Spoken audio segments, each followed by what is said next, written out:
Let's be honest, your dog might be silently judging you. And not just for that time you sang "Who Let the Dogs Out" while making eye contact. Nope. It's because deep down, you're kinda boring. You're predictable. You smell vaguely of despair and last night's takeaway. And you probably think taking your dog for a walk just involves yanking it past anything remotely interesting. Don't worry, we've all been there. But hey, science is here to save you from being the world's most mediocre pet parent. Here are 5 science-backed tips to turn your average pup into a tail-wagging maniac of joy. Ever been engrossed in a book, dying to know what happens next, and some Burke just slams it shut? That's you on a walk, isn't it? Except instead of a book, it's your dog's face. And instead of a gripping plot twist, it's the alluring scent of a discarded burger wrapper. Dogs experience the world through their noses. It's like their own personal widescreen HD, surround sound experience. And you, my friend, are dragging them away from that sensory masterpiece every 10 seconds. Imagine having a nose 10,000 to 100,000 times more powerful than yours. You could smell what someone had for breakfast 3 days ago, track a squirrel through a hurricane, probably even predict lottery numbers based on the residual hand sweat of previous winners. That's your dog's reality. And what do? You yank them along like they're late for a meeting with the Queen. Let them sniff. It's not just about the smells. It's about mental stimulation, stress relief, and gathering information about their environment. Let them linger on that lamppost that's seen more action than a nightclub toilet cubicle. Let them investigate that patch of grass like it holds the secrets to the universe. It's their version of reading the newspaper, checking social media, and having a good old chinwag all rolled into one. So next time you're out, loosen the leash on your inner control freak and let your dog truly experience the olfactory symphony that is their world. We've all seen those robot dogs in films, blindly following orders, emotionless, probably dreaming of electric sheep. Newsflash, your dog isn't one of them. They have thoughts, feelings, and an unnerving ability to find the muddiest puddle within a 5-mile radius. They also have preferences, just like you. You wouldn't want to eat the same bland kibble for every meal, would you? Exactly. So why subject your furry companion to a life devoid of choice? Giving your dog choices, even small ones, can significantly increase their happiness and reduce destructive behaviors. Want to go left or right on this walk? Chew on the squeaky hedgehog or the rope toy of existential dread. Sleep on the sofa or in their bed that you totally didn't buy for yourself and then realize it was far too small? It's about being a life coach, not a prison warden. Think of it this way. Would you rather live with a roommate who dictates your every move or one who respects your autonomy? Unless you enjoy being told when to breathe, I think we know the answer. Offering choices empowers your dog, strengthens your bond, and makes them feel heard. Plus, it's hilarious watching them deliberate between a squeaky toy and a stick.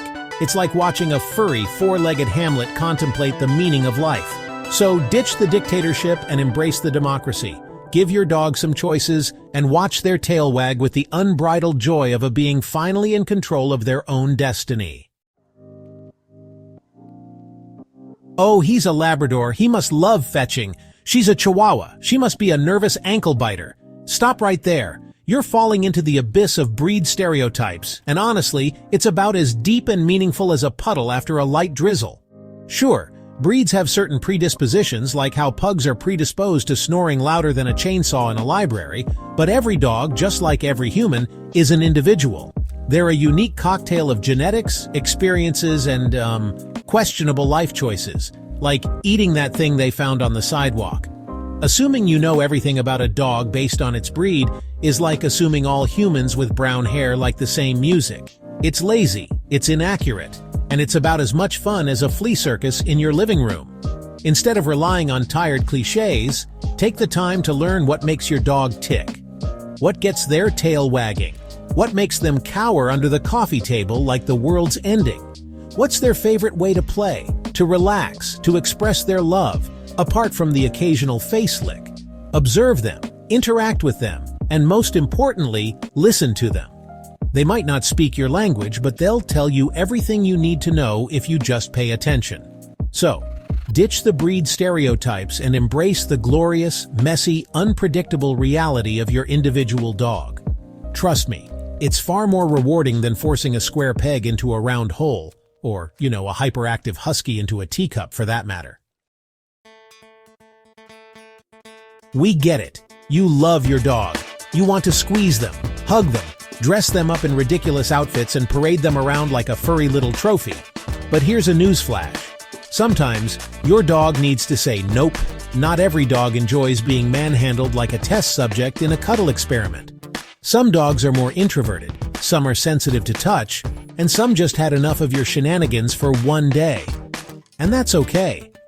Respecting your dog's boundaries isn't just about being a decent human being, though it definitely helps. It's also crucial for their well-being. Forcing affection on a dog that's not in the mood can lead to stress, anxiety, and, in extreme cases, a bite that's far less love nip and far more I warned you.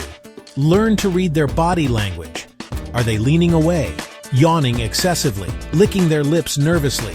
These are all signs they're feeling uncomfortable and need a break from your overwhelming display of affection.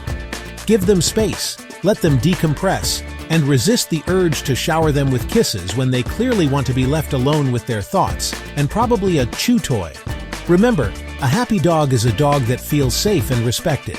So put your ego aside, learn to understand their nope, and you'll have a much happier, less stressed out canine companion. Plus, you'll avoid those awkward conversations with the vet about how your face ended up looking like a chew toy. Let's face it, anyone can pour kibble into a bowl and call it a day. But you're not just anyone. You're on a quest to transcend the mundane and forge a bond with your dog that's stronger than a titanium chew toy.